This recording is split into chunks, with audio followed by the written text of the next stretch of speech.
Well, greetings, imagination connoisseurs. Once again, it is I, your Duke of Dope Discourse, your master of fun and wonder, your viceroy of verisimilitude, your sommelier of sci-fi or cinema, your archbishop of Banterbury, your chancellor of cheerfulness, and of course, your existential Mr. Rogers, Robert Meyer Burnett, coming at you, Robcasting at you, imagination connoisseurs, you members of this, the Post-Geek Singularity community. Welcome. This, my friends, is Robservations, episode number 496.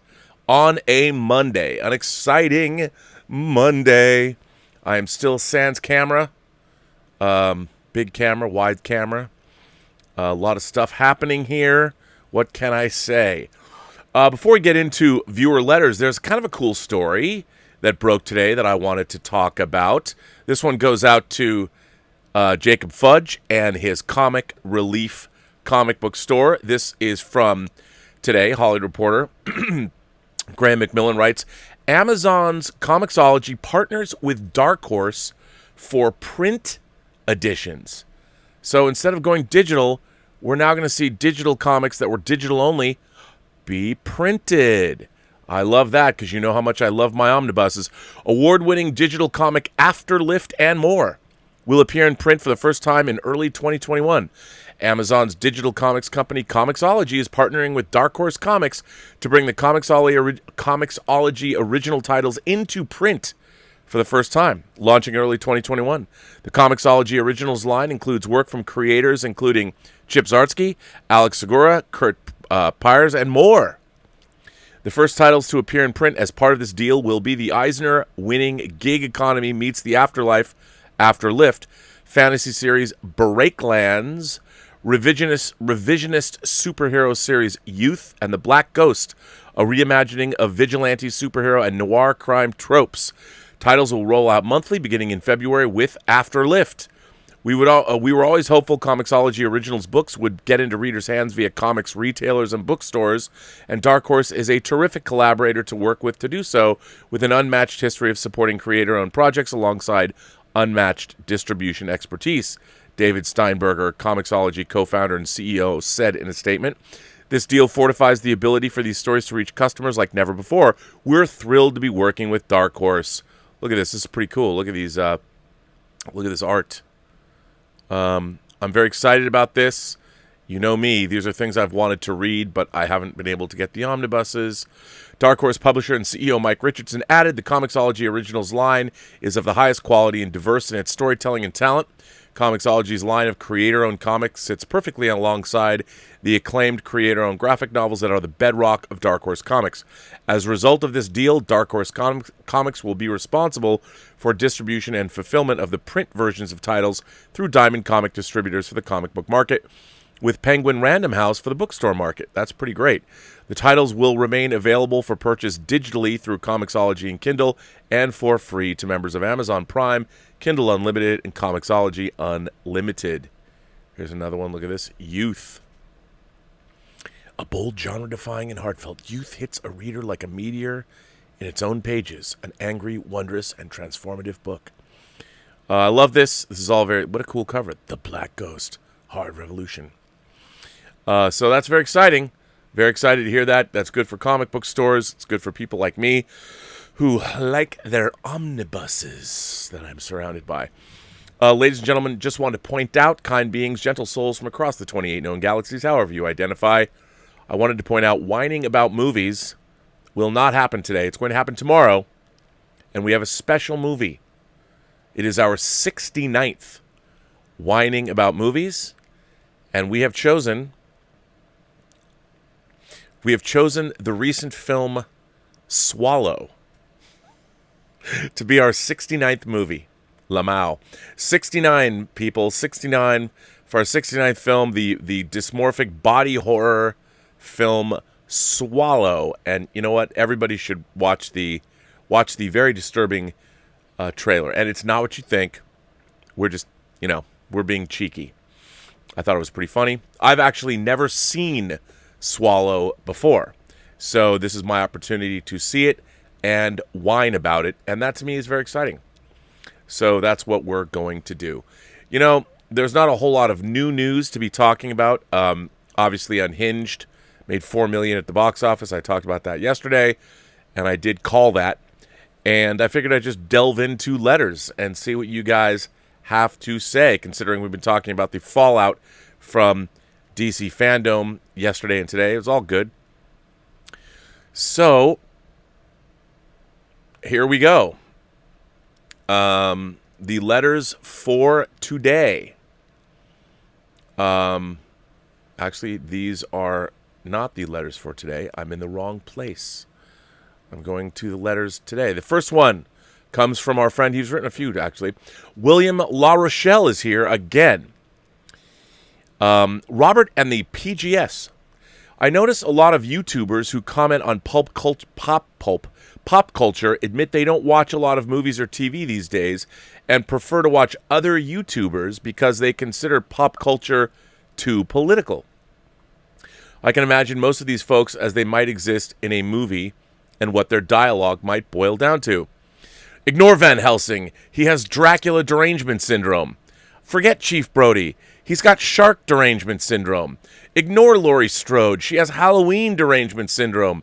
Ignore Lieutenant Ripley. She has alien... Actually, it should be. She has xenomorph derangement syndrome. Ignore Sarah Connor. She has Terminator derangement syndrome. Ignore Leia. She has Vader derangement syndrome. Well, William, aren't you cheeky, sir? Yeah, I have to say that... I get a lot of that too. Like, obviously, people want to shy away from politics. But here's the thing. I think there's two ways of discussing politics. You can actually discuss the political landscape of what's going on right now and talk about, like, for instance, why would you take high-speed sorting out of the mail? Why would you take that away from the United States Postal Service? Well, there's only one reason. Because you want to interfere with the ability to sort bulk mail. Why would you want to do that? Well, because there's an election coming up and we're in a pandemic, so most people, the responsible thing would be to make sure that voting by mail, which there's no evidence of voter fraud in that, make sure it's going to happen, but no, they're not doing that. That would be, say, the something you would discuss that is overtly political. And that's happening right now, so everybody's going to have an opinion. But what I don't understand is all stories, comic books, whatever tale you're listening to, whatever is your favorite, it's probably political. I mean, Star Wars, as we've talked about, is literally about a rebellion against the Empire. The whole series of films is dealing with politics in some way. And I find it interesting that discussing political structure or political machinations is not necessarily interesting to people, or people feel that it gets too divisive. I don't. Like, I think you can have a really interesting political discussion within the context of Star Wars. Are the rebels correct? Is the Empire really that bad? If so, why? And when you're discussing those things, to be able to relate them back to the real world, but still discussing them within the context of the Star Wars universe, this is what's missing from our culture. The inability to have a healthy debate while being an adult, not wanting to kill somebody who's on the opposite side of you. And I think, political discussion, cogent, well-reasoned, and thoughtful political debate should always be welcome. I know you're never supposed to discuss religion or politics with people, but the reason that they say that is because people think they know or they believe that they are right. And I understand that, but even if you believe you are right, I find it strange that you're not open to the possibility of having a discussion about these things. I've never felt that way. I like having spirited debate about things. I mean, when talking about, say, the utopian civilization Gene Roddenberry imagined for Star Trek, is that possible? Politically? I mean, now, we discuss Marxism or things like that.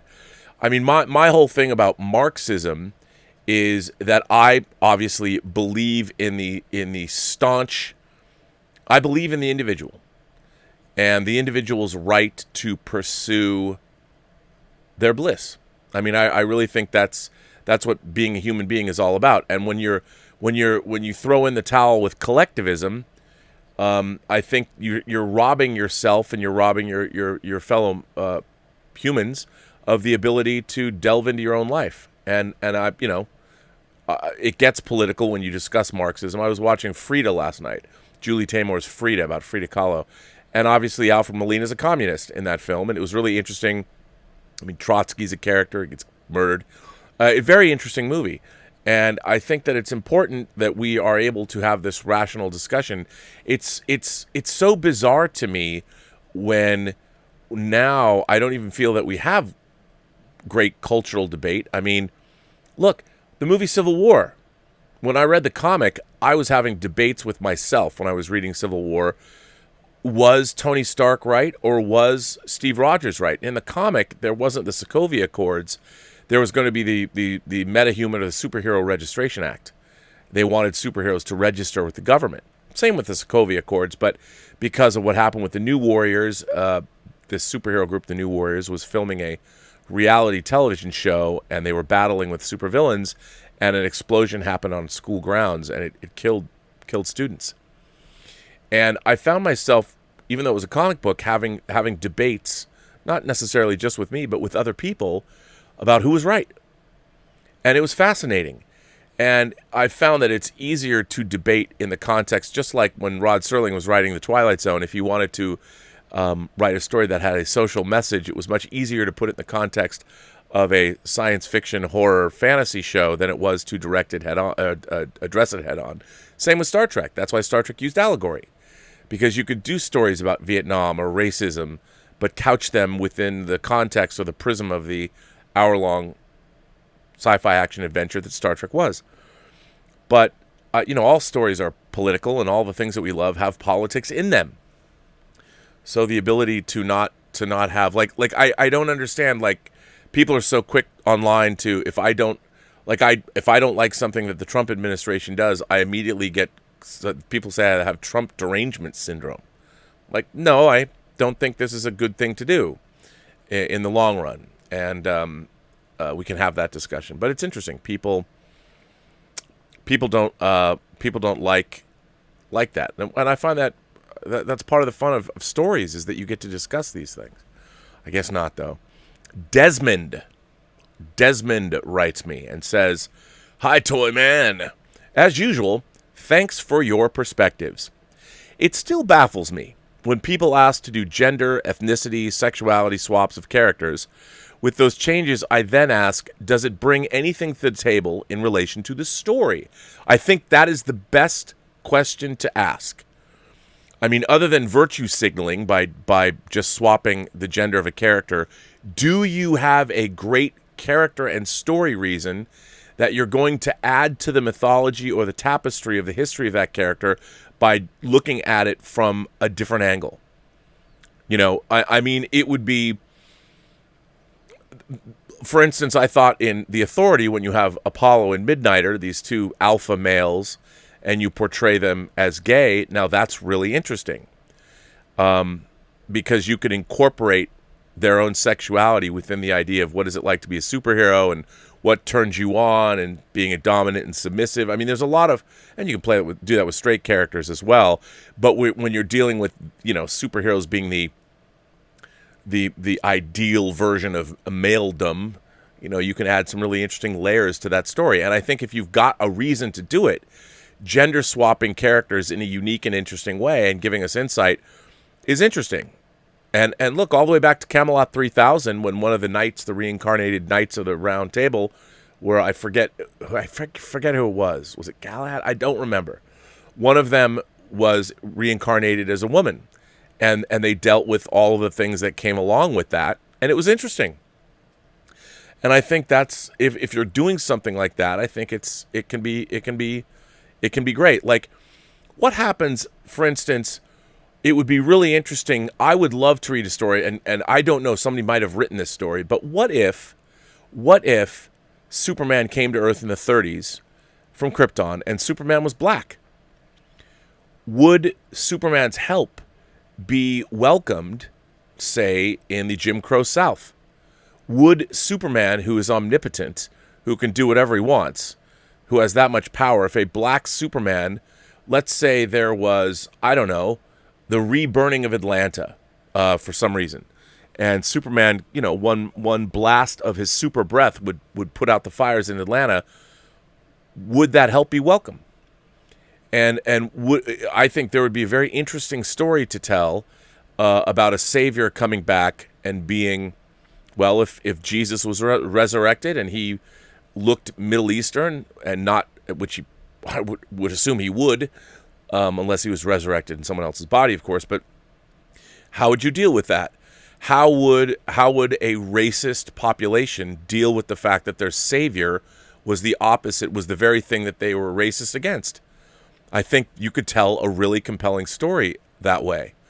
And the same thing would be true. You flip the script and then the actual changing of the character, it becomes interesting. But it really depends. Otherwise, it's just weird tokenism and virtue signaling. And if you don't have a reason for it, I don't think it's a good idea. But if you had a really good story to tell, I'm all about that. I think that could be that could be great. So Desmond goes on and says, at times there are exceptions to the situation, like the best actor gets the role because they bring something new to the role. Correct me if I'm wrong. Every year, hundreds or thousands of movies get made, and those that make it to mid or high profile have their own challenges.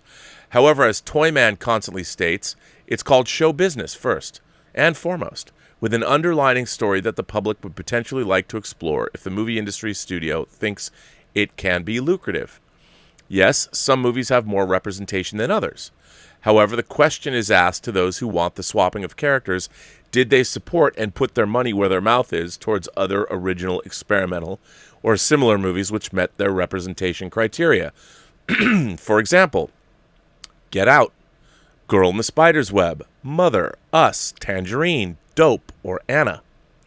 If movies like the mentioned or similar were not supported or watched, what grounds do people have to request movie creators and studios to change what is still making them profits from their existing IPs? Very good question. I would like to be optimistic to think other people would want original and different stories to explore with their own foundations. However, moviegoers have to support those new IPs. Hence, I keep referring back to Star Trek the original series, TNG, Deep Space Nine, Voyager, and Enterprise. They seem to create fascinating situations on each watch. You could blindly not know the ethnicities, genders, or sexual preferences of the characters, and the majority of the time still achieve their goals without having to reset or swap original characters or situations. Your thoughts, and I would like to hear the views of those who champion the swapping to understand more. Kind regards, Desmond. Well, to me, the reason that you identify character traits is character traits need to inform the character itself, so you have a better idea of what kind of a character they are. So as a reader or a watcher, you can anticipate that character's movement through a story. And so, look, in my life, I've never cared about the gender or the ethnicity of a character. That's not something that's ever entered into my mind. I'm like, okay, in Night of the Living Dead, it wasn't lost on me when the hero of the story rises up and it turns out to be a black man. I mean, Dwayne Jones doesn't even begin the film. And it didn't bother me. I never thought to myself, well, why are they making this movie about a heroic black man? It was just part of the tapestry. All of these people who found themselves under siege by zombies in the farmhouse were just there. It was just people that showed up. But as the movie progresses, it's very interesting, especially the time when the movie came out, during the whole civil rights movement and all that, how Romero uses, it wasn't even written that way. The character got the actor was cast because of his performance, and he gives a great performance. But in the context of the film, when he does survive the onslaught and is mistaken as one of the undead by the militia that finds him and he's shot dead, suddenly the film takes on a great resonance. And I don't necessarily think that was in the script. Obviously Romero knew what he was doing, and of course the way the movie ends, and he knew exactly how that would play for audiences. But it was interesting. And I think, if you introduce a gay character, and one of the reasons I think in Star Trek, even though Kirk's a womanizer, there are very few if you're just going to throw in a sex scene between characters, it seems really obtrusive in Star Trek episodes. I mean, within the context of Star Trek. So what's interesting to me is the way, if you're going to have two gay characters, what can we do with the idea of two gay characters aside from showing them as being gay? You can have straight up representation, but it would be interesting to see from an allegorical standpoint how you could incorporate that into the story. And what was interesting, when David Gerrold wrote his script Blood and Fire for Next Generation during the first season, it was going to be an attempt. There was a same-sex relationship, and the characters were dealing with a big problem, Regillian bloodworms, which was obviously, it worked as a gay allegory as well. But the fact that, I mean, it was two people that were in a same-sex relationship, but they were dealing with a situation. But the fact that they loved one another and they were in a same-sex relationship, how did that affect their job in the situation that they were in? And it was interesting, and it was really well done. And I liked it. It never got made, but I bought that script when he was selling that script I bought it actually at a bookstore called Dangerous Visions that isn't there anymore, Arthur Byron Cover's bookstore. And that story was really interesting, and it incorporated that element. I mean, I hate it when any trait is given to a character and it feels tacked on, or it's tokenism. I don't like that at all. Because if you're going to start addressing, otherwise, a person's sexuality, I've never defined anybody by that. If I hang out with my straight friends or my gay friends, I never think, or bi friends, I don't think to myself, oh, I'm going to see my bi friend so-and-so. I'm like, no, I'm going to see my friend. It might occur to me later when we're talking, if they bring up, maybe they went out and had a great night on the town, they picked up somebody and brought them home and had amazing sex, then their sexuality becomes something that's at the forefront of the conversation. And I find that fascinating because people's sexuality is different, and how do they approach it all, and it says something about their personalities, and I think that's fascinating. But if you're going to be tokenistic about gender swapping or sexuality and all that, unless you have a real good reason to do it, because when you're dealing with established characters that have been around for such a long time, by the very act of swapping genders, there must be a reason. You must have a new way to show us this character through this gender swap or through this sexuality swap or religious swap or whatever, that's going to give us more insight into the character itself. But if you're not doing that, if you're just changing those things around, then it's like, well, why do that? You have to have a reason.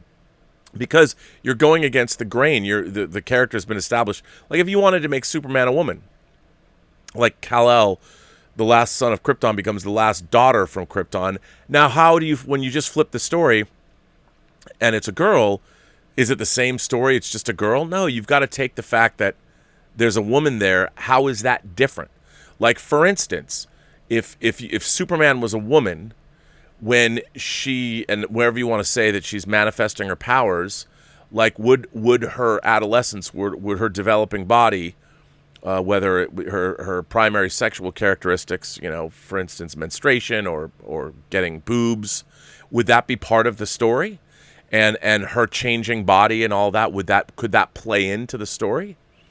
And that could be really interesting if you were going to do it that way. And that's what I want. I mean, I don't have a problem changing these characters' main traits as long as there's a story to tell. And I think a lot of the time there isn't, but when there is, it can be really interesting.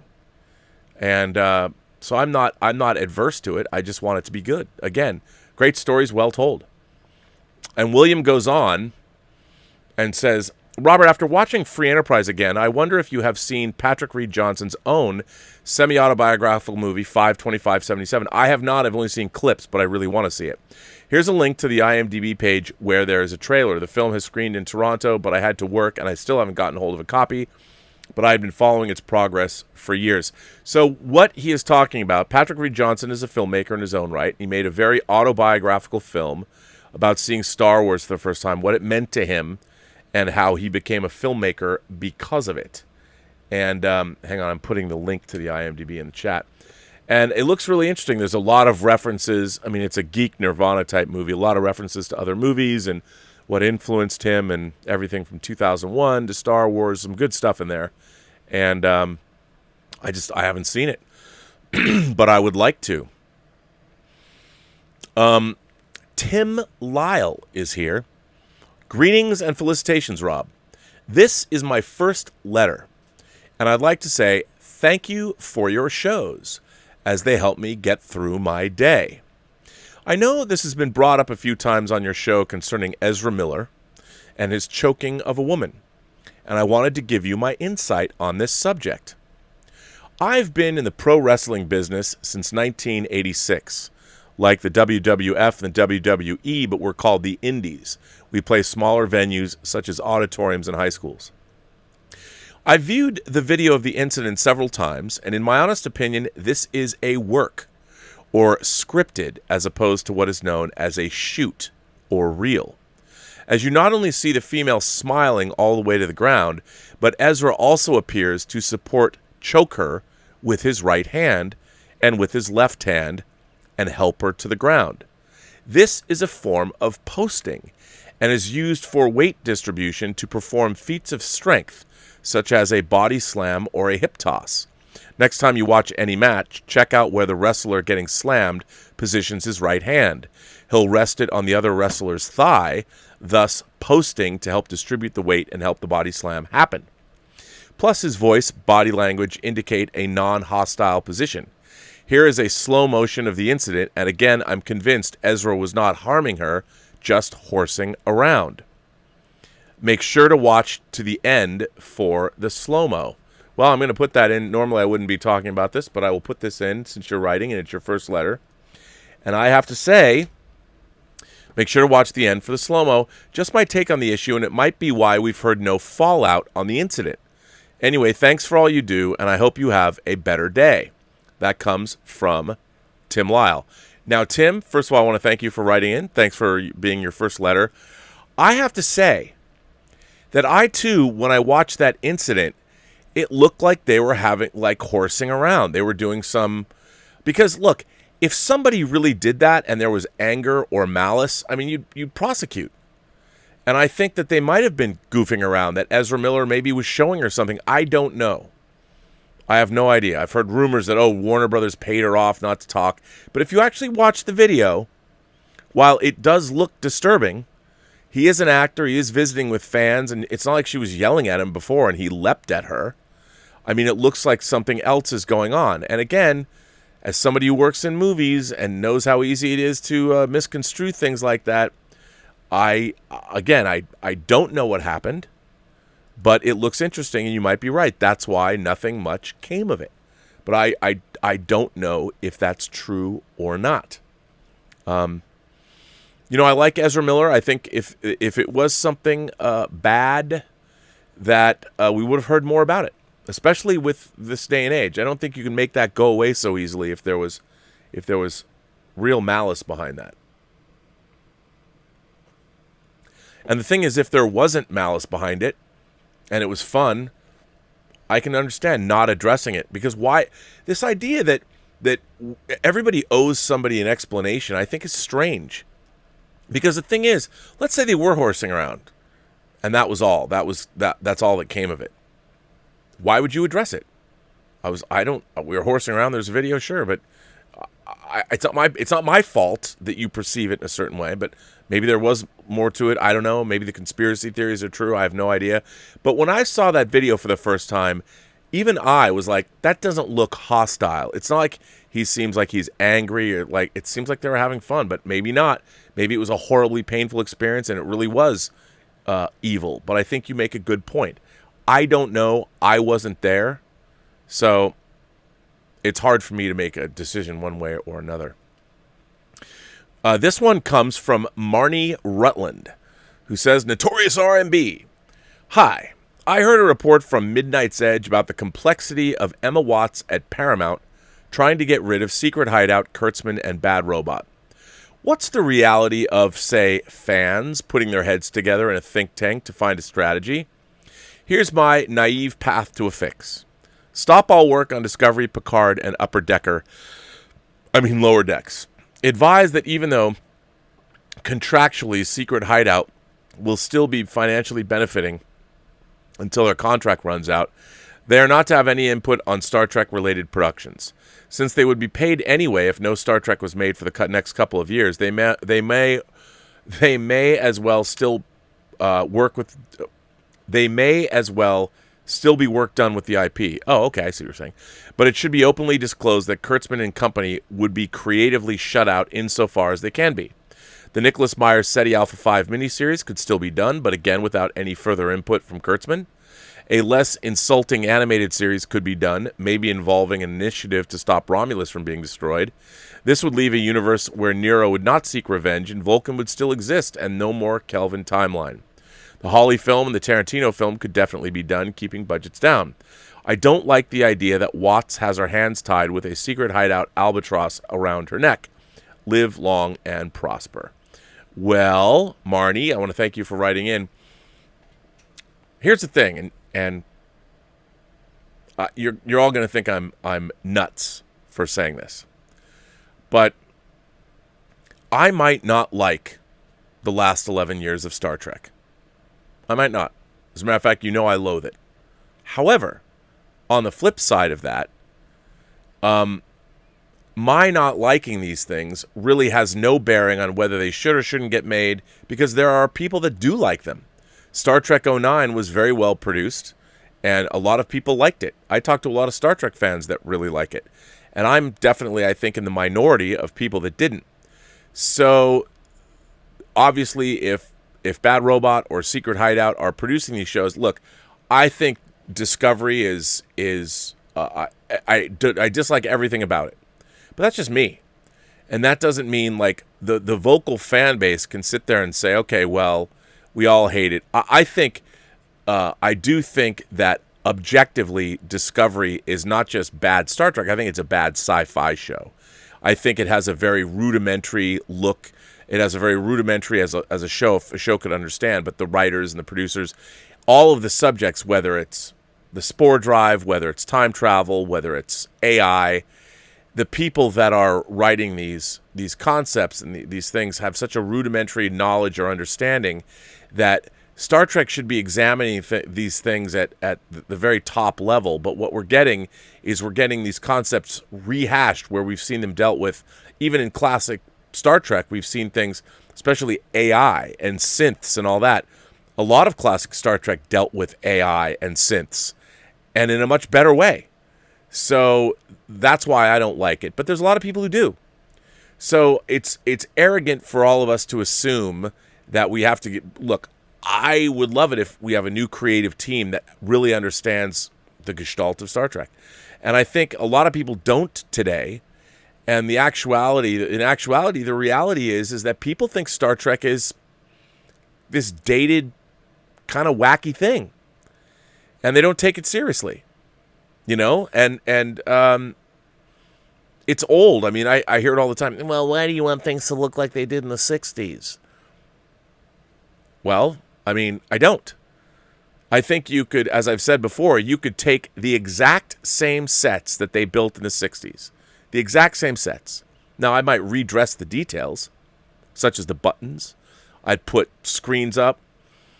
The exact same set. You shoot it under modern lighting conditions. You shoot it widescreen. It'd look great. Maybe update the costumes more, make them more detailed. But it would all be, it's all about the detail. And you don't have to change things. But a lot of people don't get that. They don't understand that. It's so weird to me that people think that, well, Rob, we don't want the show to look like it looked in the 60s. It would not. Like, for instance, I don't like the look of any of the space effects in Star Trek Discovery. I don't believe them. I think that we now live in, especially the battle in the last episode of Discovery Season 2, all the ships are circled around each other. None of that. Even I know that space combat in Star Wars and Star Trek is all BS anyway, but the design of the shots and it's so not Star Trek. I mean, one of the things, I'll give you an example. So the idea is that starships are capital ships. Like when you see starship combat, you're watching two capital ships, whether it's a destroyer versus a battleship, the Reliant versus the Enterprise in Star Trek II. These ships have weight they get into close quarters and it's cannon fire between the two of them. That would never happen in Starship Combat. But within the context of Star Trek, it's an illusion. It's all an illusion. So when you see Starship Combat, it's supposed to feel nautical. It's supposed to remind you of capital ships pounding on each other at sea with cannons. I mean, it has no bearing on what Starship Combat would be like in the real Star Trek universe. It's all an affectation, but it works. Whereas I feel like in modern Star Trek and Star Trek Discovery, everything moves much faster. These capital ships move like fighters move. They're very fast. They fire very quickly. I hate all that because the whole idea about Star Trek and capital ships is you are playing off the idea that it's nautical, the space lake, so to speak. And I even think you can still play with those tropes. But when you watch, like, I cannot stand, and I know in Star Trek II, the phasers had rapid fire capability. But it's a trick. Just like in Star Wars, Starship Combat or Space Combat would not look anything like it looks in Star Wars. It's still rooted in air combat here on Earth because that's what we understand. Now, when you get into things like Babylon 5 and you get into Battlestar Galactica, where you see fighter craft being able to tumble end over end, like Star Furies or Vipers and things like that, that becomes more realistic, and it's another trope that we buy into. But all Starship Combat's like made up. But I think that's one of the things even Starship Combat in the last 11 years of Star Trek doesn't embrace that. Ships move too fast. I mean, they could move too fast. I just don't like it. I don't like the way any of the ships. I don't like anything about the visual effects. And some people like the visual effects in Star Trek Discovery. I don't even like the color. I like nothing about the visual effects. It flies in the face of everything that we know. Not a fan. But we can't, whether you like it or not, Alex Kurtzman and Secret Hideout, they have a good contract. They've been making Star Trek. We might not like it, but look, 2 seasons of Discovery is leading into a third. We're going to get that in October. We have Picard, now we have Lower Decks, so they're making stuff. They've got well, with Discovery season 3 and Lower Decks, 5 seasons of Star Trek. I mean, that's a lot. They're here to stay, unless really the numbers are against them, but they've never released real numbers.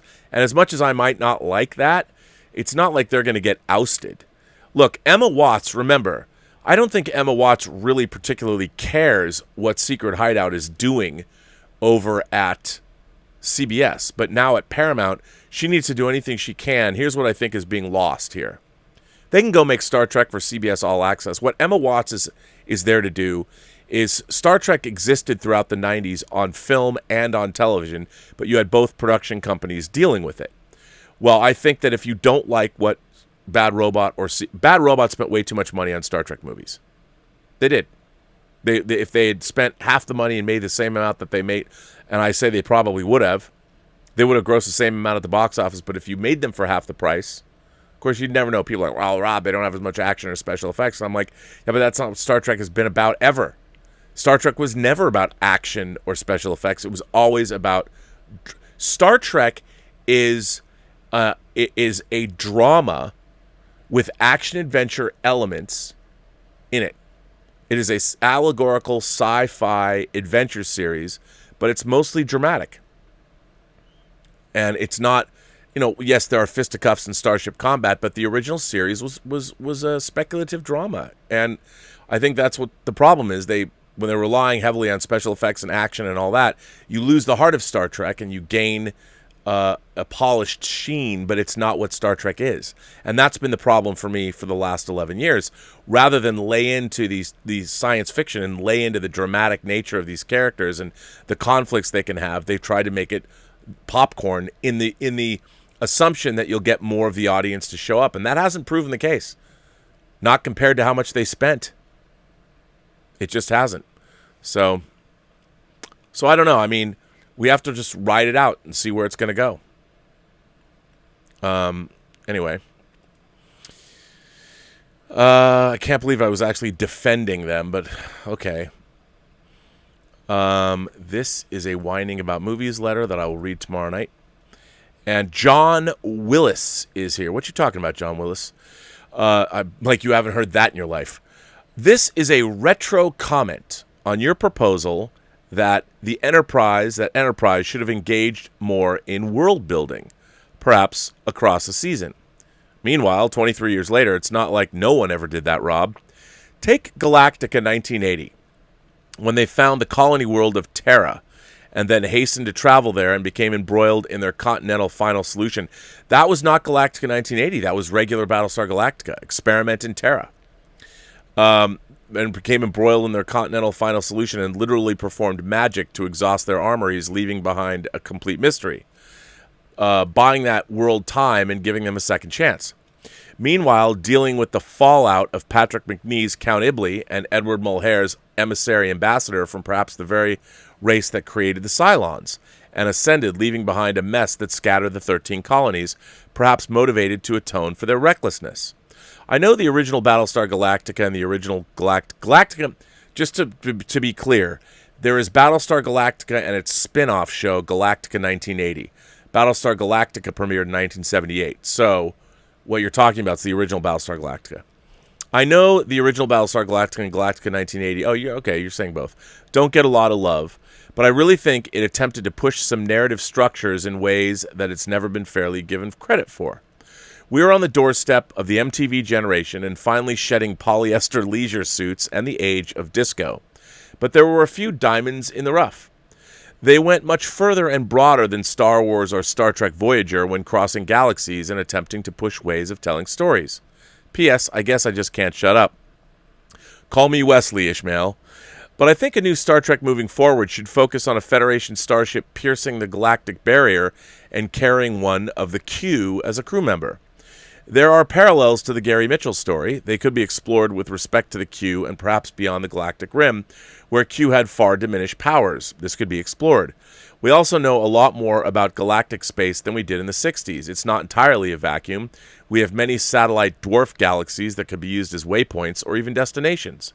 Filaments and structures between the galaxies appear to create walls and regions which might even turn out to be quite friendly to a long-duration vessel. Sure, Stargate SG-1 Universe postulated the reason the ancients might seek to hop from galaxy to galaxy, but it was more along the lines of creating a super-large telescope in order to examine the cosmic background radiation, which seemed to be flashing a message: eat at Joe's. We see many exploring the cosmological implications of changing our frame rate of experiencing time. If such a thing did happen, we might find a whole class of civilizations hiding out and waiting or enduring between millennia, as opposed to lingering in our own frame rate, which it takes centuries to travel between the stars. Perhaps that is what ascension actually is: shrugging off the cares of this time and moving beyond them, becoming unbounded by the era in which we live. Enterprise introduced the Enterprise J and the temporal accords, that they had discovered how to not only travel forwards but also backwards in time.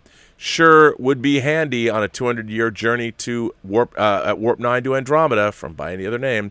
Perhaps they could finally get to the bottom of the invasion by Sylvia and Korob in Cat's Paw, or the Kelvins. I rather like the idea of exploring the Enterprise J, a time spaceship, as opposed to merely a spaceship traveling between galaxies. Science fiction seems stuck in a Sargasso sea of ideas, right, not slowly circling and going nowhere. I wish they would take some time off the ramps planted long ago and go further than anyone has gone before.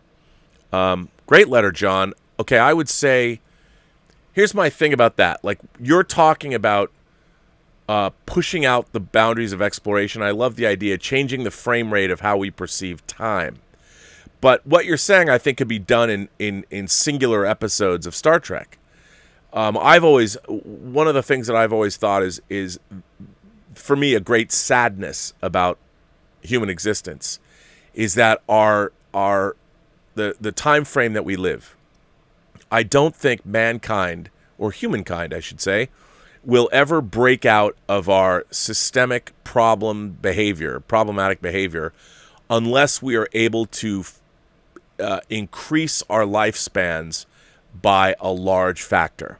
Because if you think about it, the first 20 years of our lives is pretty much a wash. I mean, we're growing up, we're going to school, we're learning about ourselves, we're having experiences, but it's really pretty much you're focused on yourself.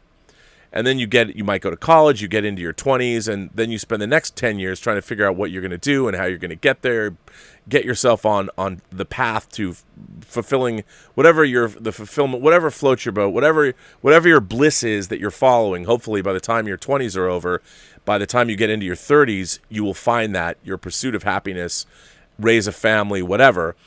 So then for the next 30 years, which is your, say, 30 to 65, all right?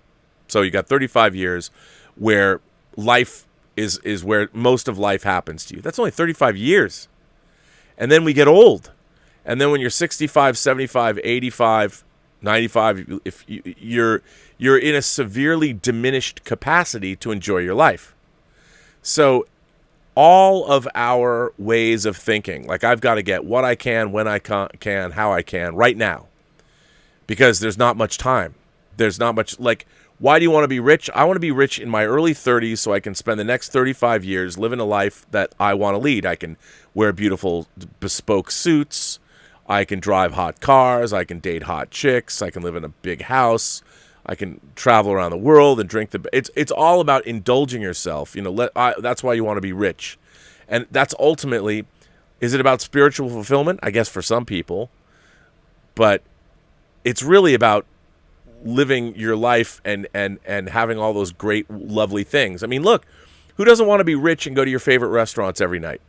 I mean, if I was rich, that's what I would do. I would wear great suits. I would have a trainer every day. I'd have great cars. I'd be making movies. Money allows you to get whatever it is you want. That's why people want to be rich. Every desire you have, you can do that for the 35 years that you're rich. But then what? Now, what if we figure out a way to retard the aging process and we could live to be 200, 300, 400, 500 years, and you wouldn't really be elderly until, say, the last 50? Like, if you could live 500 years, would you spend 450 years in the prime of your life and then for 50 years be on a low, strong, steady decline to oblivion? I mean, I would absolutely do that. But until we do that, we're going to constantly repeat the same behaviors. And it's kind of a bummer. But what are you going to do? I'd rather be here than not.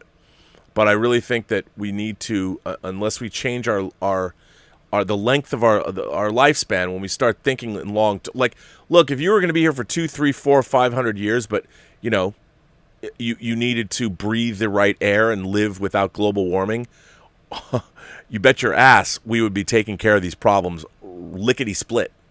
But we don't, because we're not here that long. I mean, you talk to anybody who's older, especially Republicans. Yeah, I've heard it from them a lot. I'm not going to be here, so what does it matter? Well, if you were here for hundreds of years, you wouldn't feel that way. And I think a lot of the problems that we have would be cleaned up immediately. Ian Samuels is here. And Ian Samuels says, Rob and fellow Robservationists, it's fun to look into what may have been. Marvel have their what-ifs and DC had their elseworlds. So how about movies and how their original casting would have changed things? Such as Die Hard, which, as most are aware, is based on a novel called Nothing Lasts Forever by Roderick Thorp, published in 1979, which was the sequel to his novel The Detective, published in 1966. The Detective was adapted into a movie in 1968 with the same name, which starred Frank Sinatra. So due to rights to Thorpe's books, the part of John McClane had to be offered to the 73-year-old Frank before it could be offered to Bruce Willis. So let's look at the huge box office success, that's true by the way, of The Matrix. In the original script, the character of Trinity was male but changed before casting.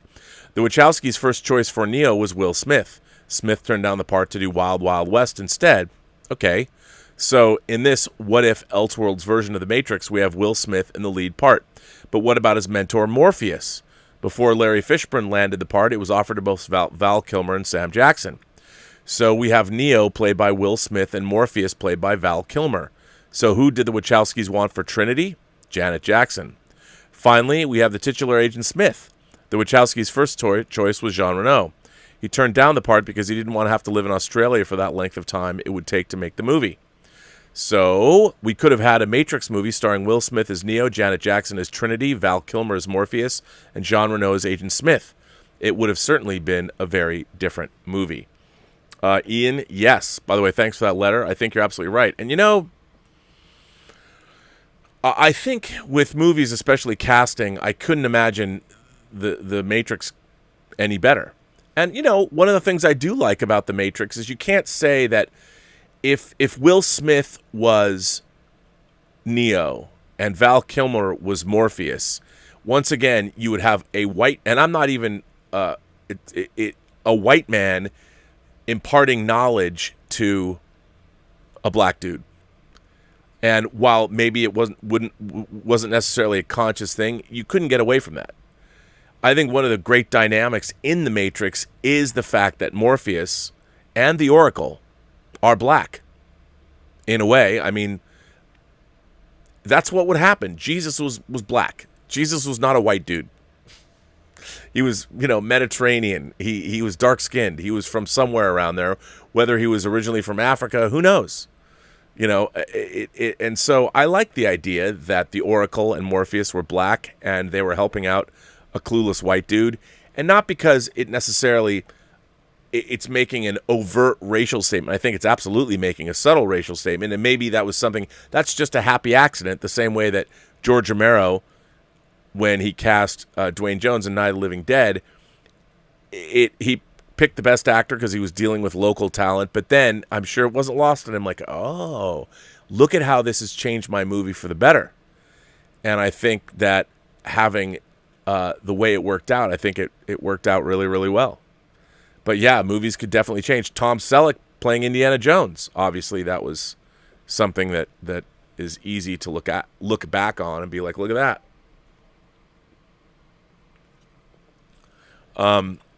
But yeah, I mean, things could have been very different. Duncan Norris is here and says, Dear Rob, I heard you might have a vague interest in the new movie Tenet. And as I've seen it, considered to offer you my thoughts upon it in an entirely spoiler-free manner. All right, here we go. To set the stage, I went into Tenet without having seen any of the trailers or knowing anything more about it than vague notions of time travel and a shadowy government agency associated with it. I had to literally close my eyes and stick my fingers in my ears like a 5-year-old when I was in the theater for other films lately to avoid any knowledge, as they are basically deserted and it's not as embarrassing as it might have been otherwise. I say this so that you know I'm not really going to spoil the film, with even the most minor plot details, so the review will be vague and more about the impressions and commentary on craft that I might otherwise be want to offer. Thank you, I appreciate that. That said, one person's observation is another spoiler, so let the listeners consider themselves forewarned. Good. It looks amazing. In both a technical cinematic sense and in showing some really vivid locales. Nolan is establishing a look and feel for the world, and it comes across beautifully. The acting is great, and there are some minor characters who really shine in their roles, whilst the leads do an excellent job. It has some great dialogue moments, really funny and little snippets as well. There are a few good moments in Revelations, sections of cleverness with the premise, and some of the plan-to-action scenes are really fun to watch. The techno-babblish exposition of what is occurring is explained at length, yet remains fundamentally confusing in the mechanics, although not enough that the average person couldn't understand what is happening. You know what? I felt the same thing about, as much as I love Inception, I saw it 8 times in the theater, I still listen to whenever I watch it, we watch it for whining about movies. Whenever I watch it, I'm thinking now, wait, what? Let's run this back. Does it all hang together? And if it does hang together, it hangs together in a very tenuous way. For a movie that overall looked incredible and had such a sense of verisimilitude, there is a really shockingly bad scene that fairly screams green screen. The motivation of the antagonist is pretty uninspiring, too. The bad. It's way too long. Not just in overall runtime, but in individual scenes with fights going way past excitement into tedium. I hate that too, by the way. I'm in no way an editor, yet I imagine I could trim quite a few minutes out of the film with missing a single line of dialogue or overall scene. It drags, and this is from someone who happily watches the extended editions of the Lord of the Rings films without concern. The worst part for me of Tenet is in the clumsy foreshadowing. Good foreshadowing seems organic to the plot. The way Marty McFly gets the flyer for Save the Clock Tower in the Back to the Future films, or the scene in The Hidden when the cops are bantering about how crazy the town is getting with the robbery we just saw, and another cop adds his 2 cents to the conversation about just confiscating a flamethrower. In Tenet, you see minor things, but it is immediately apparent that they are important by the way the characters and camera focuses on them. Vital characters and plot elements are introduced way too late in the film. Yet worst of all is the supposed surprises hidden from the audience and destined to be reveals. I doubt many of the members of the Post-Geek Singularity or anyone who has ever seen a movie involving time travel will fail to see these coming. However, for a final verdict, it's an okay movie, perfectly serviceable, and with some great moments and aspects, but overall more disappointing than pleasing. To the less genre savvy, I would imagine it would be far more mind-blowing and might have blown up as a result in a world not suffering from a pandemic. I will write again soon discussing several other new films I've seen of late, if you're interested, absolutely, and talk about my impression and thoughts of cinema in this time of COVID. In the meantime, stay safe, and I remain your obedient servant, Duncan. P.S. If you want, Rob, I can email you the entire plot of the movie in 6 words. I think that would definitely be a spoiler, but if you want it, let me know. Of course I want it. I want to know how it goes in 6 words, and I bet you can do that. So why not? You know, you could tell. I could tell from the plot one thing about Tenet, and I'll tell you what that is. When you are watching the plot, they're throwing out these intriguing lines of dialogue, but mostly it's a travelogue. You know, you understand, okay, there's bad guys and good guys, and there's this vague notion of inversion, whatever that might be. But it seems to me that I think the Inception, as much as I love it, is just it's right on the edge of being really clever and not clever enough, so it works. Inception seems to me, even from the trailers, that it went a little over the edge. You know, that it's not nearly as clever as it thinks it is, and its situation isn't nearly as interesting as it thinks it is. But I don't know. Having not seen it, I could be wrong. Let's see. This next letter comes from, our friend Electron Star Collapse with a 3rd letter. Hail Viceroy. It looks like DC Fandom was a complete success for fans and creators. We're getting a great-looking lineup of films and games, and probably the most important thing of all, it looks like those in charge are listening to the fans. I absolutely, I wholeheartedly agree with you. I don't think the name Fandom was just a cute play on words, as I think they really wanted us to know that this event was more than just a really long DC-themed infomercial, although it was that. Because AT&T seems to be putting DC and Warner on the right track, I'm thinking about some of the other properties they've worked on. They definitely are trying hard to get HBO Max to succeed, and I don't think it would be out of the scope of reality for them to try putting out a series to bring in fans disillusioned by current Star Trek. Do you think AT&T might try and bring back Babylon 5 to HBO Max? I know J. Michael Straczynski has repeatedly tried to get new content on screen, and I know former cast member Jerry Doyle was eager to get something in motion before his unfortunate passing. It's probably not in the consciousness of anyone in charge right now, and I'm sure it would take more time before we would eventually see it. But the more I think about it, the more I want it. And I think others would too. Every time I try and introduce someone to the series, I get a lot of pushback, but when they finally admit to watching it, I find out they've binged at least half a season. But what's your thoughts on this? Do you think it's something worthwhile that might gain momentum? Or is it a relic best left in the past?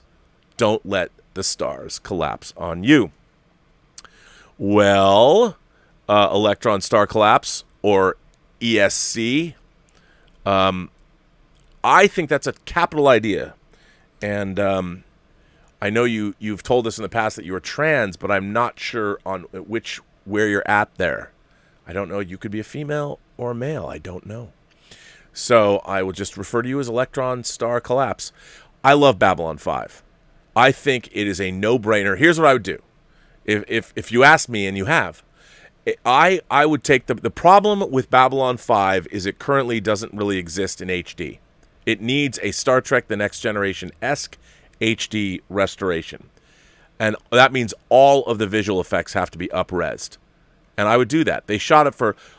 I would completely take Babylon 5 through post again, And what I would do is Babylon 5, the problem with Babylon 5 is its fifth season especially suffered because they had to end the Shadow War in the middle of season 4 because they didn't know if they were going to get a renewal. I would go back to Straczynski. I would redo the original series, and then I would do what they did with Space Battleship Yamato 2199 and 2203 or 2202. I would reboot Babylon 5 and start from the beginning and retell it. And, you know, you could keep all the designs, kind of like Space Battleship Yamato 2199. That's what I would look to. If you want to know, if you go back and you look at the first season of the original Star Blazers or Space Battleship Yamato from the 70s, I think 74, they retell that story. I think it started coming out in 2012 of the same story, but with modern animation, and they've upgraded the writing, modern writing. I would do the same thing they did with Babylon 5. You know, so but the stories would be, you already have them mapped out. You could make them even deeper. You'd have more of a budget. You could do more with them. And many people know I'm friends with Mojo, who worked on Babylon 5 and did effects work. And coincidentally, today, I didn't even know you were going to bring this up. So, I'll go to Mojo's page, and I'm going to steal something, and I'll put it up, because he just put this up today, believe it or not. And here it is. So Mojo does do a lot of frame grabs, and he's always upgrading effects. I mean, he worked on Voyager. He won 2 Emmy Awards. This is a test he was doing, because obviously he worked on Babylon 5, and I'm going to throw this here. I'm going to show you what he did. If you're not Facebook friends with him, I'll put it up right now. He put this up today, and this is his new version of Babylon 5. And this is that he took the model and upgraded it. And let me bring it up so you can see it. So here is a new version of the Babylon 5 station done by Mojo, who won the Academy Award. He won Emmy Awards working on the visual effects. I mean, this is gorgeous. The computer technology that was used to create Babylon 5 it's so primitive now. It looks primitive, but you can up-res things. I mean, this isn't entirely perfect, but obviously, look at this model. Look at how detailed it is. I think that's amazing. I'd love to see it. I really would. I mean, I dig Babylon 5 a lot, and I think that up-res the new series and then redo it. Don't have it continue on, because the Shadow War and all the concepts, the Psi-Corps, all of that, the Minbari, the Centauri, and why am I drawing a blank? The Narn. Do all of that. I think it would be amazing to do it. So why not? I'm in. Count me in, Electron Star Collapse, and I will not let the stars collapse on me. I think it's a fine idea, and I would love to see it actually happen. I really would. I think it would be amazing. And maybe they will. I mean, who knows? That would be I think it's a perfect thing for HBO Max to do. And Straczynski would sure love to do it. And you already know kind of what you're getting. I mean, look at how cool this could be. Look, the designs for Babylon 5 are awesome, and they're timeless, and you could absolutely add a lot of today's detail to them, and I think that'd be great. I think it'd be awesome. Well, of course, now I will jump in and see what you guys are saying. And let's see what you are saying, because I don't know. So we're going to find out right now. Let's find out together. Justin Jorgensen sends in a tip and says, "Hey, Rob, I've been watching your show and the John Campea show for over a year now, and I'm just now reaching out. I want to say that even though we have different opinions on some things, I respect and appreciate you and your show. I have a show, Just in Time to Chat." I like that, Just in Time to Chat. Where we obviously park our shuttlecrafts in the same shuttle bay. S-Beam sends in a tip and says, "Earlier today, you mentioned you don't think James Gunn was comparing Suicide Squad to his other work, just his experience. But what else would he be comparing that to as a reference of a cast? I see it as promoting his movie, not a diss to his Marvel film. It just felt funny to hear is all. Well, so what S-Beam is referring to, James Gunn was talking about how the movie, the new Suicide Squad movie that he was making is, is his best experience making a movie, and it's just different. Here's what, and I said, I don't think he's not comparing, and he's not saying that Suicide Squad that Guardians of the Galaxy or Slither or Super or Guardians of the Galaxy 2 were any lesser of experiences. I think he was just talking about his experience making this particular film. And I can tell you from experience, the things that I've worked on, whether they were DVD projects or whether I never think to myself, every project is kind of its own thing. It exists in its own universe that has a beginning, a middle, and an end. And I never, you really don't compare and contrast. You're just thinking about the experience that you're having. And judging from how that movie looked and the fact that he was sort of given free rein to go in and get these crazy DC characters, whoever he wanted, and that he had a bigger budget, and they had these bigger action sequences. In his mind, I think the experience that he's having has been so great. And my point was that he's talking about it's the greatest experience he's ever had making a movie. But I think that people that don't have or have never made movies don't necessarily... Look, when you say you've had a bad experience making a movie, it's singular to that experience. Because you might have to deal with crazy producers or the studio giving you notes or anything like that. So it's really difficult. Making movies, you do it for 2 years, and especially if you're a director, is an experience. It's an entire journey that has a beginning, a middle, and an end. And think about, and it exists unto itself. It's like a lifetime. Making a movie is a new life. Every time you make a film, because there's so many different facets to it. And think about it. James Gunn had just been let go from Marvel, let go from Disney because of old tweets resurfacing or bad jokes he told. And that was just his dark body sense of humor. And so where he began this journey, he was already at a low point. I mean, the guy makes $1.5 billion and creates characters that are so beloved they're carried on into other Marvel movies, and tweets that he made 10 years ago, he gets fired for those. He's like, what? These tweets existed when I made Guardians of the Galaxy 1 and 2, and yet they've only come to pass now, so now you're going to come after me? You probably had already vetted me anyway, but nobody thought they were a problem until some douchey virtue signaling people decided to take me out. We have, all of us, made terrible jokes in our lives. Horrible jokes. Jokes that would offend lots of people. But that's just life, man. And it doesn't even mean that you're necessarily, you dislike the people whose joke you told at their expense. I mean, they're just, look, being raised a Jew, I've told some really hideous Jewish jokes to other Jews. Because you realize that it's this darkly sardonic sense of humor. We also recognize certain truths in those jokes. But, I've said terrible jokes to people, even to my mom. I've done, not that sometimes I've pretended, I had this routine when I would pretend, I still do it sometimes, that I'm a Nazi officer. And I talk to my mom when she says something I don't like or something. And I'll tell her that I'm going to come for her if she makes me do that. And they're terrible. They're horrible jokes. And I admit that they're horrible. But it's like having a dark, sardonic sense of humor. And I'm talking to my own mom. She's not going to come after me and be like, she just is like, you're terrible. You're terrible, Muriel. I mean, everybody tells jokes like that. James Gunn is James Gunn that kind of person? No. But he was doing things that were part of his personality. The guy worked for Troma. Troma trades in bad taste.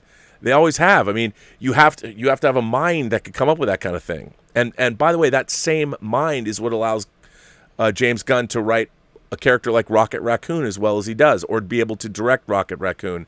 I mean, we all have darkness in our hearts, and to find levity that way and to get pilloried for these things nowadays, it's such a weird state of affairs. I mean, sometimes the best way to cope is to have a black sense of humor. And I mean black, not dealing with the skin color of other people. I mean black is like black comedy, darkness. And again, I mean, I feel I have to explain myself.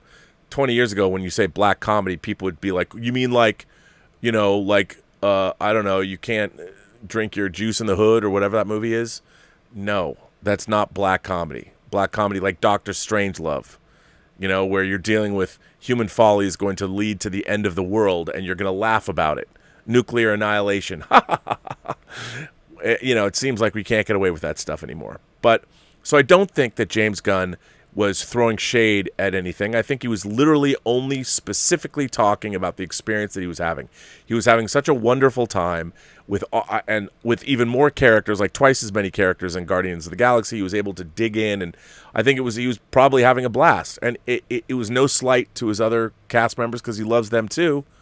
And there were other people that were there. Some of the cast of Guardians of the Galaxy is in Suicide Squad, so I don't think anyone was slighted. My friend Jack Wallace is here. Jack Wallace, I have a box right there that I'm going to send out. It's very heavy. Jack Wallace says, "Hey Rob, is Star Wars cyberpunk?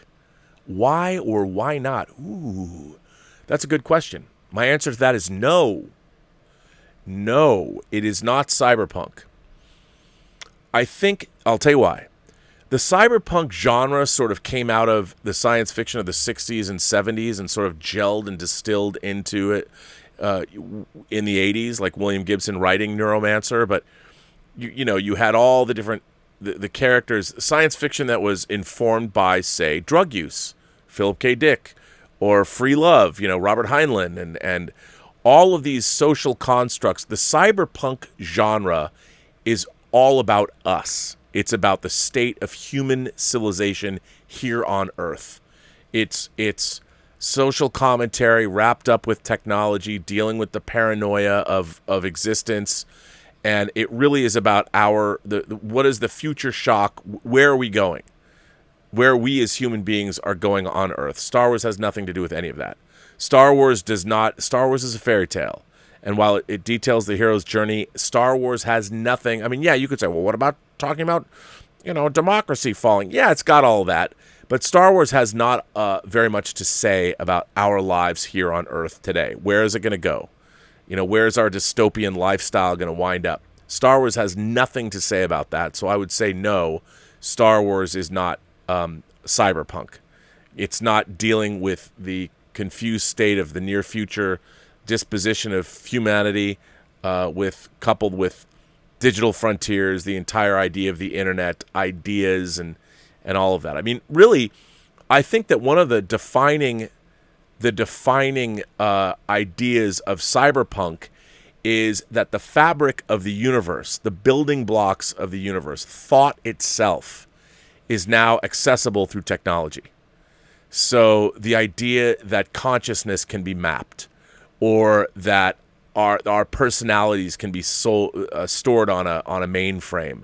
So one of the underlying principles of cyberpunk is that we're dealing with our own mortality and our own existence being defined through technology itself. And I think that's a big part of cyberpunk that doesn't exist in Star Wars at all. Sure, there's technology, but it's not coupled with lifestyle. It's just technology really in the Star Wars universe is either a place to get you from point A to B, or it's a place to destroy things or build things up or whatever. It's tools. It really is tools and characters and things like that, whereas cyberpunk is really asking us existential questions about what it means to be humans on Earth in the future. Ross Gecko asked a good question. Favorite movie that was divisive when released? I have to say Basic Instinct. There was a lot of pushback from the LGBTQ community. Basic Instinct or Passion of the Christ that Martin Scorsese directed about the life of Jesus. Both of those movies, they had protests. I was here in LA for protests for both films, and I think both movies are terrific. I've never understood. Like, I understand how like Jesus, this idea that while he was on the cross, that basically in a nutshell, Satan comes to him and says, bruh, you don't have to die for the sins of man. You don't have to, just come off that cross. Come off the cross. will occurrence at Owl Creek bridge you, and will you can see a life you could lead if you just get off the cross. Don't die for man's sins. What do you need to do that for? This is a speculative story. Nikos Kazantzakis, I can't pronounce the last name, but it was a speculative story. And I know, well, you can't tell speculative stories about our Lord and Savior. Like, I get that. But if you're going to, and the whole point of that story is that Christ was tempted but didn't. He didn't get off the cross. And if I've always thought, well, if Christ knows he's the Son of God and he's not really sacrificing anything if he knew all of that, if he wasn't feeling pain, he's like, this is just a convenience. I'll just go meet up with Dad and come back some other way. If that was the case, then his sacrifice, he died for our sins. Well, not on his, he's like, I'm just going back to Dad. It's not like I'm doing anything big. But he was doing something big. And I think The Last Temptation of Christ is a really interesting, it's a fictional story. It's not like somebody said, this is exactly what happened. It's fiction. It's like a Twilight Zone episode. And I liked it for that reason. But man, there were protesters at Universal City when I went and saw it. Ooh, there was a lot. And Basic Instinct, you had the LGBTQ crowd, because they hadn't seen the film, but they understood, and so did people. The gay community in San Francisco was up in arms when they were shooting up there, because this is going to be a movie that basically portrays lesbians as murderers. I mean, nobody cares when straight people are murderers, but you make a gay couple, in the case of that movie, murderers, and I never got the idea that Catherine Trammell's sexuality fed into her sociopathic evil behavior. As Paul Verhoeven has said, she's the devil. And Catherine Trammell is an equal opportunity seducer. And she's also a hedonist. And, if you can get past your gender or your sexuality or what you're attracted to, I mean, I would think that the ultimate form of human sexuality would be to finally be able to have sex with anybody. The ultimate form of sexuality would be to indulge all forms of sexuality and not have preferences. I think you could, in a way, being omnisexual, I think ultimately would be the ultimate example of where human sexuality is going to go. Right now, we're still swept up with our preferences, but I think ultimately, if we were truly sexual beings, you could enjoy sex with just about anyone. And I think in the case of Catherine Trammell in Basic Instinct, that's the case. She doesn't care about gender. She doesn't care about sexual norms. She doesn't care about the shape or size of your genitalia. She's in the body of a human being, and she just loves to be pleasured. And there's great pleasure to be taken from both men and women. So, there you go. I think those are the two movies that were divisive when they were originally released. But that was not because the movies themselves were considered good or bad. That was stuff that came outside of the movie. And so I don't know if I'm really answering your question, but because there's a different way to look at it. Your question would be like, okay, what movies were divisive when they were released? And that would be movies that people thought were bad, but then were later reconsidered. Or movies that people thought were good. Like I'll tell you one that goes the other way. American Beauty. When American Beauty came out, everyone liked it. It got great reviews. It won the Academy Award for Best Picture. There's a lot of people now, you go back and you read what people are saying today about American Beauty. A lot of people think it's cliche tripe. So that would be one that I would say that is a movie itself that people, the way the film and the story and the characters are judged, it hasn't aged well. So that's 2 examples. 3 examples total, but 2 examples of different kinds of things. My friend Julius Goodwin is here. Julius, how are you? Ironically, on the subject of how the world would react to a potential return by a Christ-like figure is actually addressed in the Netflix series Messiah. I did watch that. It's compelling as hell, no pun intended. It's fascinating, and I think you'd enjoy it, given a chance. Oh, I love stories. Some of my favorite subgenre of stories is the Second Coming of Christ. I will watch anything like that, and I watch Messiah for that very reason. I thought Messiah could have been better. I thought it was interesting. But again, I mean, to me, the problem with that story was I would much rather have watched a story knowing that it is, in fact, Christ. And he's come back. What would happen? And there have been other stories that have told that story as well. But I still like watching Messiah. It was really interesting to watch. I thought there was a lot of good stuff in it. It just didn't go far enough, but I liked it.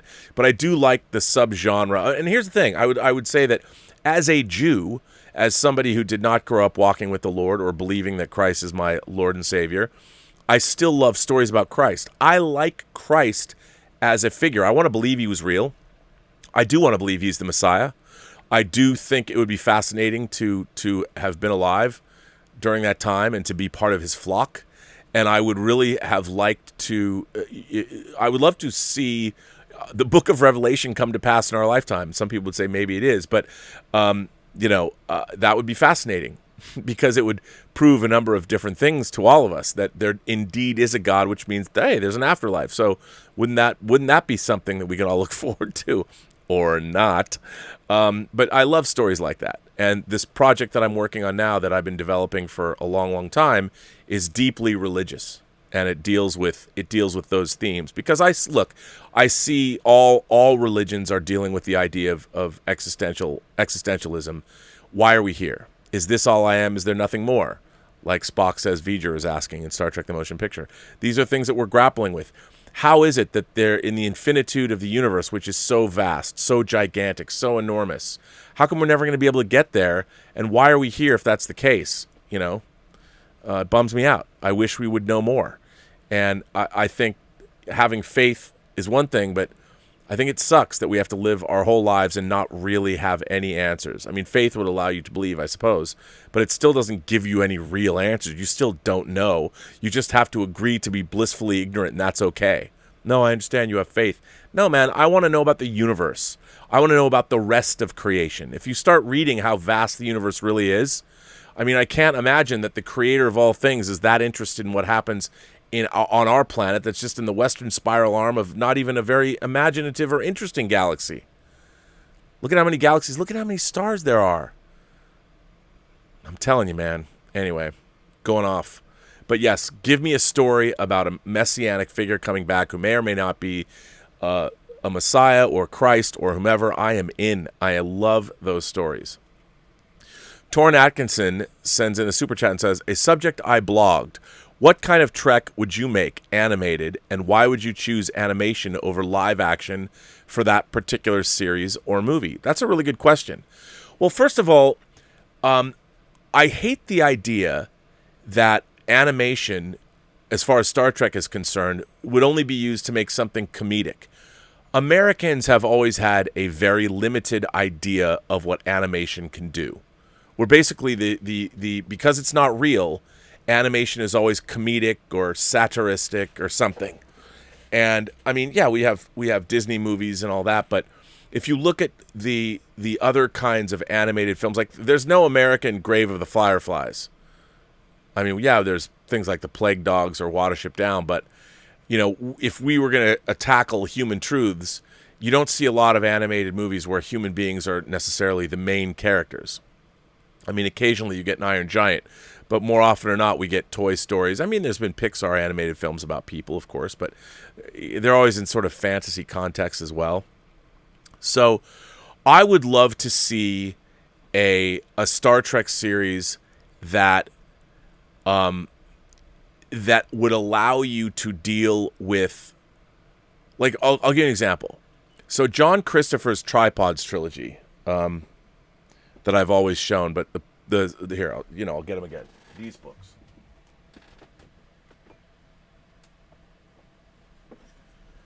So when I was a kid, these three books were like my Harry Potter. John Christopher's Tripods trilogy, The White Mountains, The City of Golden Lead, and The Pool of Fire. Now, The City of Golden Lead is all about how one of the main characters goes and lives in an alien city. A city, he's like a slave, but he lives with these aliens that don't look like human beings at all. But he spends the time in an alien civilization. I think it would be really interesting to do an animated series where you could portray an entire alien ecosystem, something that is incredibly different, like have a group of Starfleet officers go to spend a year as an exchange group on a planet that is absolutely alien, like an alien ecosystem like Pandora, but to the nth degree, where cities are different, and you would even have scenes of psychedelia that would happen, stuff you could never portray. Like, there's nothing that's analogous to the world we have today. and you do a series where what would it be like when human beings are immersed into a truly alien civilization. And, it's like that book Flatland, or do something you could never do, but it's still a Star Trek story where you're dealing with characters grappling with this new existence. What would that be like? How would we do that? And yet it would still be a very Star Trekian story. And that way animation would be your best way to portray that civilization. See, right now we're not really getting we're getting a wacky animated workplace comedy with a Star Trek wrapping. And it might be more Star Trek as it goes along. I thought episode 3 was better than episode 1 and 2, but I'm still looking at something that reminds me of 4 different other things. They didn't sit there and go, okay, what can we do with Star Trek and animate it that would be new and unique? They're like, no, I used to work on Rick and Morty, so I'm now going to make a Rick and Morty-esque show, but I'm going to I'll base it on Star Trek. So I would like to see the concept of Star Trek utilize animation in a way that had never been done before, except because they've decided to do it on Star Trek. Limited animation, I would think more along the lines of Fantastic Planet. I love Fantastic Planet. It's one of my favorite animated movies of all time, but it could be a Star Trek story. So instead of Tyr, it could be, what if it was a Starfleet officer that found themselves on the Drog homeworld or whatever, and had to. I mean, if every time I watch Fantastic Planet, I always think of it after Tyr grows up. I'm like, this is a Star Trek story. What if this were a Starfleet officer who found themselves marooned on this planet and dealt with the uprising of the Ohms against the Drog overlords? To me, it's a Star Trek story. I've always looked at Fantastic Planet as a Star Trek story. I think that would be really interesting, because then you show the psychedelia of the mating rituals and the whatever that the Drogs are doing, and it could be really cool. I think it'd be really cool. So that's what I would do. Jason S. sends in a tip and says, if a white Superman landed today in America, he'd be called a white supremacist, and people would demand to Superman that he stop waving the American flag and to instead take a squat on the flag, apologize for being white, and demand he kneel before them. Well, perhaps, but I don't think Superman would. It would be... I don't think Superman would necessarily... I think that, it would be... It would be really interesting to portray Superman as not looking exactly like a human from the planet Earth. Like, if I were to do a new version of Superman, if I were to have made Zack Snyder's Man of Steel, I would have made him look... I mean, you can't have Superman be a kid. You can't be Clark Kent. I mean, the whole conceit of Superman is that he's still a white dude. But if you really wanted to retell Superman as a modern story, I would do it, but I would make Superman always look vaguely alien and not have Kryptonians look exactly like human beings. I think that might be really interesting. So he can't blend in. But I don't think he would be... I don't know. I mean, with his kind of power, he would just say, what up? But it would be interesting. It would be interesting to me, because Superman... I think you're right. Dealing with modern, what's been going on in our country. If Superman's like, look, man, I know I look white, but I'm not even from this planet. So, and I don't even see you people as having color. I just see you all as human beings of Earth. The way Superman would probably be like, I'm tired of your ridiculous dividing yourselves along color lines and political lines and all that. You live on this rinky-dink planet, which I could destroy if I wanted to. There's nothing you could do about it. And you guys, why don't you just stop fighting? I would love to see like what Neil Gaiman did when he took over Miracle Man, and it would be interesting to do a story where Miracle Man he remade the Earth. Royce Freeman sends in a super chat and says, I find myself being such a lover of storytelling and cinema that I end up liking films that fans consider tripe. Does this speak to my taste? Well, I feel the same way, Royce. I mean, I love storytelling and cinema, and there are things like, look, I always try and think to myself, okay, where are the filmmakers coming from? And if somebody's working on a low budget, like I adore Don Coscarelli's Phantasm, low budget movie. I love Phantasm. I think Phantasm is one of my favorite horror films. I love that movie, the first Phantasm. It's so great. It's so charming. Now, do a lot of people think it's as great as I do? No, but I think Phantasm is great. I mean, when it came out, it was pretty classical. But, nowadays people watch it and it's like a glorified kids movie, despite the violence in it. And people laugh. Yeah, so I think you're right. I mean, there's a lot of movies that I find interesting and that I enjoy, because making films is so hard. When I see people make movies, and it's curious to see what they can do with limited budgets and things like that. Like, I love Keith Gordon's, one of my favorite teen films of the 80s is Keith Gordon's adaptation of Robert Cormier's book, The Chocolate War. And if you haven't seen that, John Glover's in it, and Jenny Wright's in it. It's a great, great film. It's done for a very low budget. Now, I don't, whenever I hear people talk about 80s teen films, it never comes up. And for me, it's probably my second favorite 80s teen movie behind Risky Business. And I love those films, and hardly anybody ever talks about Risky Business, but I think Risky Business is great. But The Chocolate War is a movie I never hear talked about, and it is so low budget, but I think it's a beautifully done film for what it is. But I agree with you. I mean, when I go into movies, I just like seeing them, and I want to love every movie. I find myself as I get older, I don't love every movie, but I want to. Paul in Long Beach says, I personally find 6-word reviews insulting. Give it to us, please. So, yes, your 6-word review of Tenet. Brendan Sheehy sends, your thoughts on Midnight Run. Excellent buddy comedy where the humor is not cheap, but born out of the wonderful natural chemistry between De Niro and Gordon. Charles Grodin and Robert De Niro in Midnight Run is great. Midnight Run is directed by Martin Brest, who is one of my favorite directors. I mean, I love Beverly Hills Cop. It was going in style, right? It was going in style. And Beverly Hills Cop, and I love Scent of a Woman. I even like Meet Joe Black. And Geely killed his career. I don't know what happened to Martin Brest. He was one of the first directors I ever met. I interviewed him for my high school newspaper for Beverly Hills Cop, and I love Midnight Run. Midnight Run is a classic 80s buddy, whatever you want to call it. It's amazing, and it's right up there. It's one of the best of the 80s, and I completely agree with you. And people don't talk about it. Happy Bear sent in a super chat and said, "Have you seen the Reviews by Vader reviews?" I have not. I would look at that. I don't know why I haven't seen that. Bob Quall says, missed you, Mr. B. Well, Bob, you've been busy. Oh, my God. I can't wait to see the finished Megarilla. Can't wait. Snow Crash framed as a sequel to Arrival. The alien language is converted into the Snow Crash code. Well, that's really interesting. For those of you who haven't read Neil Stephenson's Snow Crash, I would say, well, why not?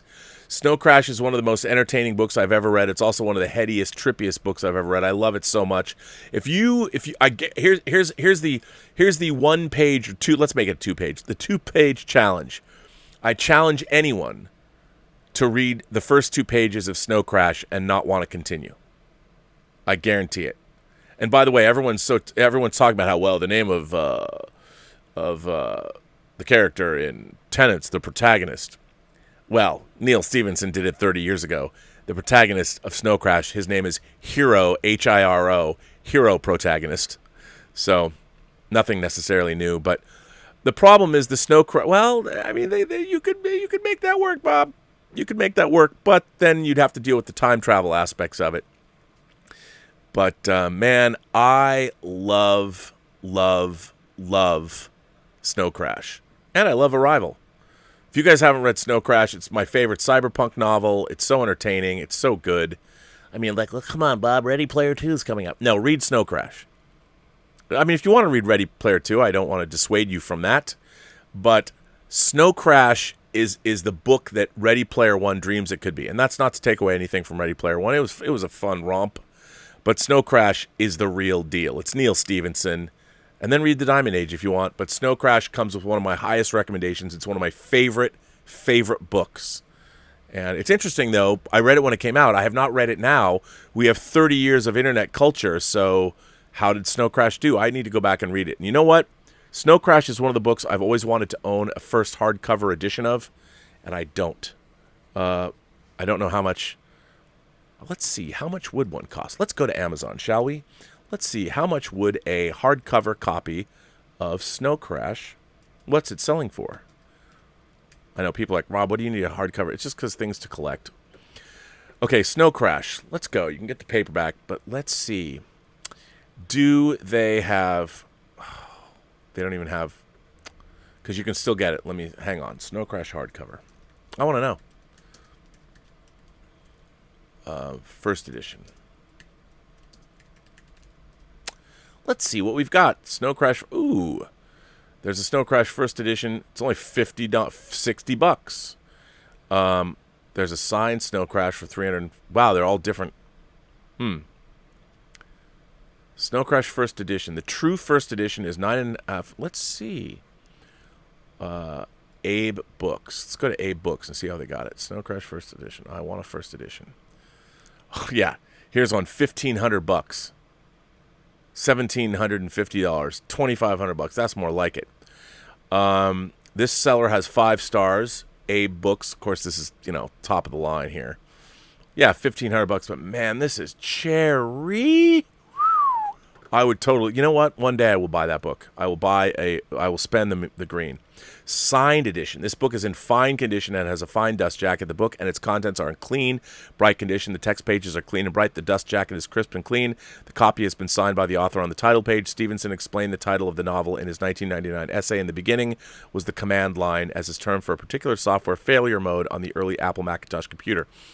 Okay, ladies and gentlemen, gentle beings, kind souls, however you identify from across the 28 known galaxies, you're going to say to me, Rob, why would you spend $1,500 on a book? My answer to that is, why wouldn't you? No, you can't because Elizabeth would kill me. So anyway, yeah, 1992 is when Snow Crash came out. I did not read the first edition of this. I got the paperback. Man, do I wish I had it. What a cool cover. But I would spend $1,500. I love hardcover books. This would be part of my legacy that I would leave to whomever came in here and took my stuff when it was done. Read Snow Crash. There you go. $1,500. And that's like the cheapest one. Will N sends in a tip and says, grown addicted to this great community due to the free time created through this horrible COVID situation. I definitely plan on staying with you moving forward. Thanks for keeping us all motivated for your next episode. Well, thank you. Thank you very much. I appreciate that. Yeah, glad to have you. Glad to have you. Will N goes on to say, rewatched Star Trek The Motion Picture this week. Did you rewatch the director's cut? For the 5th time and finally realized that Lieutenant Ilea in that robe had some of the best legs in the biz at the time. Incredible. Yes, I mean, Persis Khambatta was Miss India.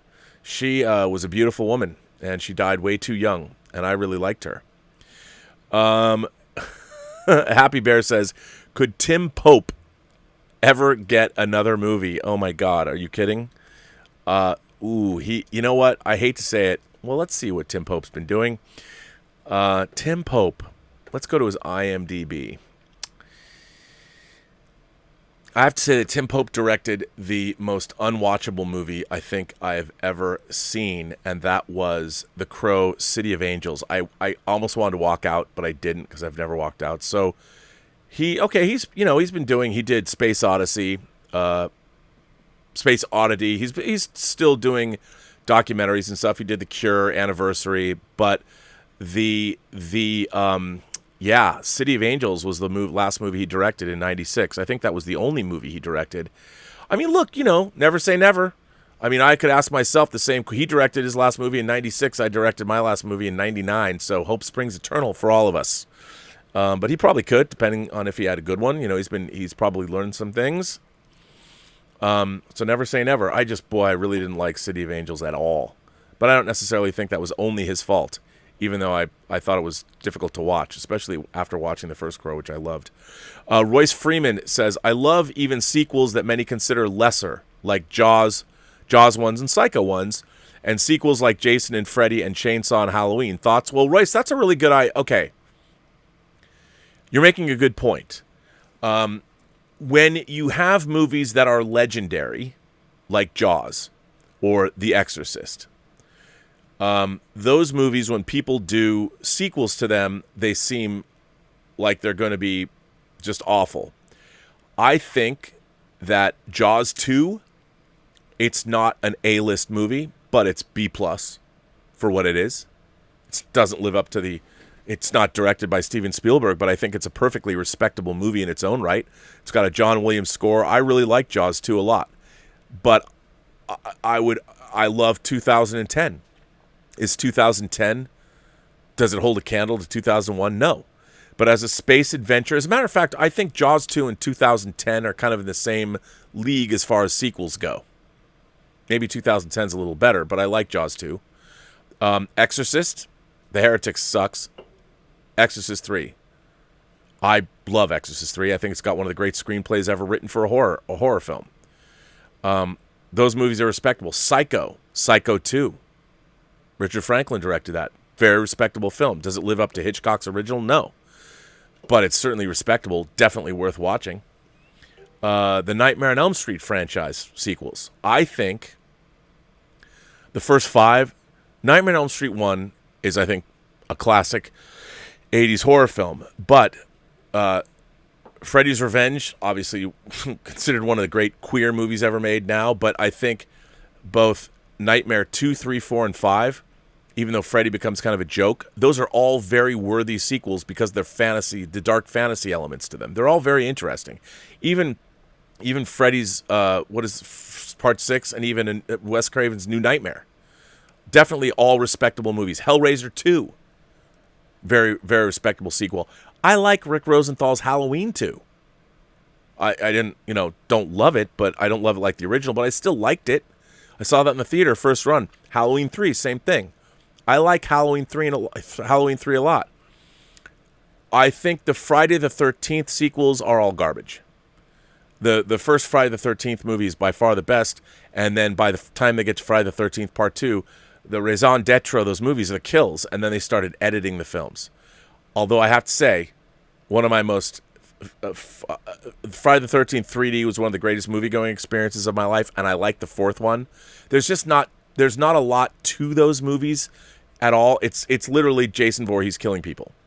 So it's not like those movies are going to be intellectually that interesting. But all the other sequels, I think, there are things that are definitely respectable. Jaws 3 and Jaws 4, Jaws of Revenge, not so good. Exorcist 2, The Heretic's not so good. But I'm not adverse to sequels. But, that's sort of how I think about them. So, but definitely, yeah.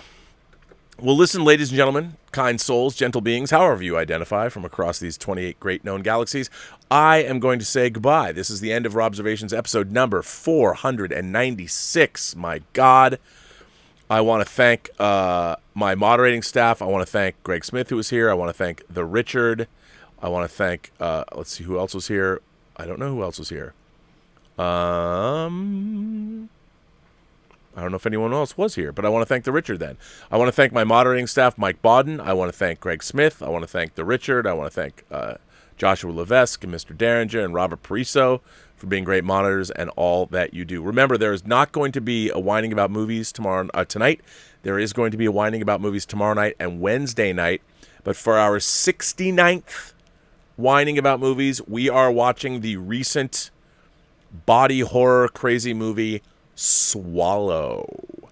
Yes, Swallow. If you haven't seen it, well, I haven't seen it either, but watch the trailer. I'm very curious to see it, but that's our 69th movie. Going for something new, something interesting, and something cheeky. That's right, Swallow.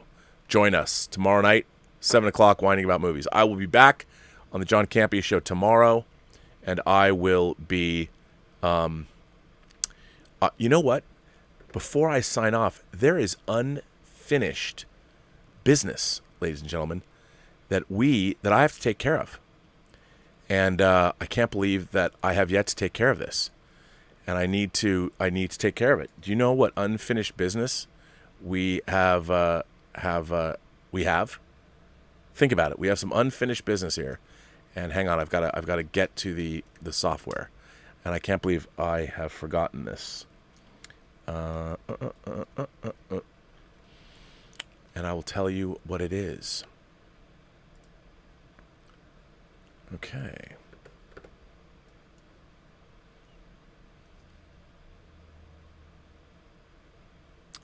What our unfinished business is. Do you know what our unfinished business is? This, ladies and gentlemen, I was giving this 4K Flash Gordon disc away. This Arrow Flash Gordon. It's just the 4K disc. Doesn't have a Blu-ray in it, so it's just 4K. And I can't believe that I didn't deal with this. And I apologize for that. And let me get down here, and I've got to figure out who had... let me get this. Oh, yeah. Okay. You know who won this disc? I'll tell you who won this disc. Bunyan Snipe won this disc. So, Bunyan, I don't know if you want this disc. I don't know if you have a 4K disc player. But please send me... I need to know where to mail this off. If you don't want it, you want someone else to have it, I will send you something else that is not a 4K disc. I will send you another disc that is equally cool. But if you did want this, you won this disc. Bunyan Snipe won the Flash Gordon giveaway disc. I can't believe I didn't do that. I had to punch in a bunch of numbers or names into one of these raffle softwares to do that. But I'm happy to give that away to Bunyan Snipe 4K Flash Gordon. So, and if you already have it, again, if you don't want that disc, I'll send you something else. But because a lot of people don't have a 4K disc player, and if you don't want it, I'll do the raffle. I'll do it again. So there you go. Anyway, I don't even know if you're watching today. Are you? I think you might have been, or maybe not. If you're not watching today, I'll contact you and tell you that you won. Anyway, so there you go. And I think I'll do, more giveaways. Obviously, the 500th show is coming up. So far, it's going to be like, I'll admit to you guys now, I don't have any interviews lined up I haven't done anything for the 500th show because I've been so inundated and busy with doing other stuff, but I might have some surprises. I don't yet know what I'm going to do, to be honest. I mean, I did those 5 interviews for the 400 show, and the 500 show, it's just a different time now. It's a different time. 100 shows later, it's still COVID land. We'll see. But maybe I've got a lot of stuff percolating for the 500 show, but I don't know exactly what that's going to be. But it's going to happen on Saturday or Sunday. I'll have to skip a day, but the 500th Robservations is going to be Saturday or Sunday. And I don't know what I'm going to do. I don't know what I'm going to do yet. I'll keep you guys informed. But anyway, thanks for being here. And as always, remember, every person you meet has a story to tell that you have yet to hear. All you need to do is listen. And with that, I say, have a better day. And I mean that. Sincerely. Can't believe I've done 500 shows, man. That's crazy. And thanks for being here.